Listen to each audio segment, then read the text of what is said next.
साहित्यिक सचेतना समूह के सभी आदरणीय सदस्यों को शारदा कनौरिया का प्रणाम। आज हम बात करेंगे पंचदोष के अंतिम भाग का, जिसमें दस्युता तक आदमी पहुंच जाता है। हमारी सृष्टि तन, मन और प्राण पर आधारित है, इसलिए पंच तत्वों का हम पर विशेष प्रभाव पड़ता है। हमारे मन में जैसे भाव उत्पन्न होते हैं, वैसा ही हमारा स्वभाव भी बन जाता है। स्वभाव की विकृतियां ही हमारे अंदर विध्वंसक प्रवृत्तियां उत्पन्न करती है। जब हमारे मन में अपने पराये का भाव आता है, तब व्यक्ति आपराधिक प्रवृत्तियों की ओर बढ़ने लगता है। दस्युता यानी डकैती या लूट, यह कार्य मानव समाज की एक पुरानी विकृति है। सनातन धर्म जो केवल पूजा पद्धतियों का संकलन नहीं, बल्कि एक संपूर्ण जीवन दर्शन है। उसने सदैव धर्म, न्याय, अन्याय, सत्कर्म, कुकर्म के बीच स्पष्ट भेद किया है। दस्युता को सनातन परंपरा में न केवल एक सामाजिक अपराध माना गया है, बल्कि उसे एक आध्यात्मिक पतन का कारण भी बताया गया है।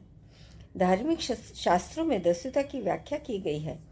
वेद, उपनिषद, रामायण, महाभारत और मनुस्मृति जैसे ग्रंथों में दस्युताओं का उल्लेख मिलता है।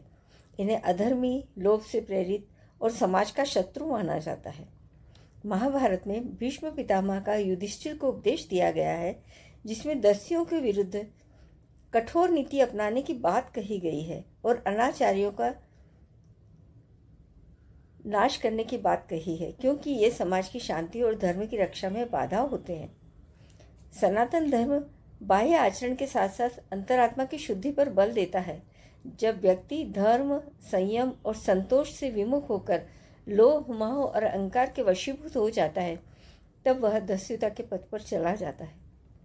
अज्ञानी व्यक्ति यह नहीं समझता कि कर्म फल उसे भोगना ही पड़ेगा, तब वह पाप से नहीं डरता है। अत्यर्थ लोभस्य कारणम पापम, अत्यधिक लोभ पाप का कारण बनता है। जब धर्म का क्षय होता है, तब दस्युता जैसे अनाचार पनपते हैं।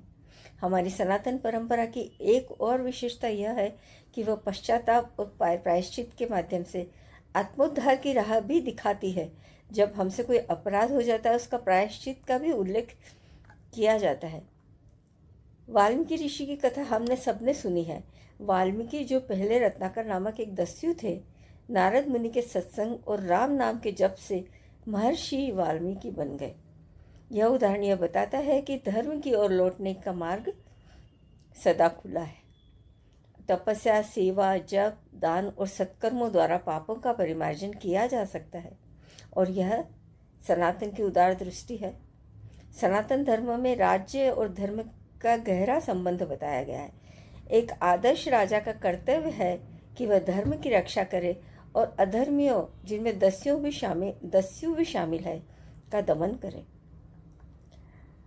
आज के समय में दस्युता केवल जंगलों की लूट नहीं, बल्कि भ्रष्टाचार, आर्थिक अपराध, षड्यंत्र जैसे नए रूपों में भी दिखती है। साइबर दृश्यंत अपराध तो कितने सामने आते हैं। नैतिक शिक्षा और धर्म चर्चा की पुनर्स्थापना कर ध्यान, साधना, संयम और सेवा की संस्कृति अपनाई जाए और अंतर्मन की शुद्धि और सत्संग का लाभ लिया जाए, तो दस्युता जैसे विकार को हटाया जा सकता है। दस्युता चाहे वह बाह्य हो या मानसिक, अधर्म का ही रूप है। सनातन धर्म इसके कारणों की गहराई तक जाता है और केवल दमन नहीं, आत्मोद्धार का मार्ग भी सुझाता है।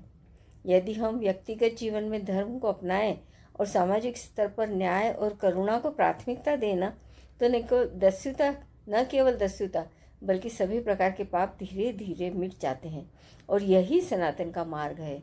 धर्म रक्षति रक्षितः। धन्यवाद।